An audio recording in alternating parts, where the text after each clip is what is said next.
కూటమి ప్రభుత్వంపై YCP MLC Botsa Satyanarayana తీవ్ర విమర్శలు చేశారు. ప్రజారోగ్యం కోసం జగన్ ఎంతో తప్పించి మెడికల్ కాలేజీలను తీసుకొచ్చారని, వాటిని చంద్రబాబు ప్రైవేట్ వ్యక్తులకు కట్టబెట్టాలని చూస్తున్నారని మండిపడ్డారు. ప్రైవేటీకరణను వ్యతిరేకిస్తూ బొత్స నేతృత్వంలో వైఎస్ఆర్సీపీ బృందం గవర్నర్ జస్టిస్ అబ్దుల్ నజీర్ను కలిసి వినతి పత్రం అందజేశారు. కోవిడ్ సమయంలో అనేక ఇబ్బందులు పడ్డామని, జిల్లాకు మెడికల్ కాలేజీ ఉండాలనే ఆలోచనతో ముందుకు వెళ్లామన్నారు.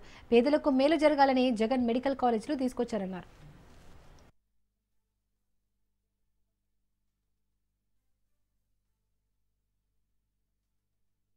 ఏదైతే కోటి సంతకాలు ఇప్పటికే సుమారు దగ్గర 80 నుంచి 90 లక్షలు సంతకాలు పూర్తయినాయి.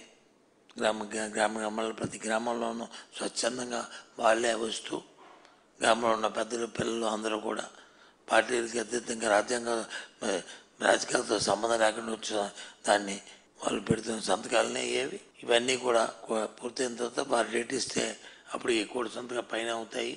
అవన్నీ తీసుకొచ్చి వారికి జగన్మోహన్ గారి నేతృత్వంలో వారికి సబ్మిట్ చేయాలనేది పార్టీ నిర్ణయం తీసుకున్నాం. కాబట్టి అందులో భాగంగా వారిని కలిసాము. ఆ విషయాన్ని కూడా మీకు చెప్తున్నాం.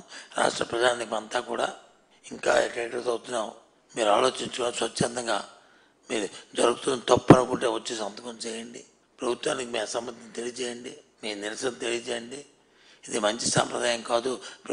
వైద్యాన్ని వచ్చి ప్రైవేట్ పరం చేసి దానికి వెలకట్టడం అనేది తప్పు.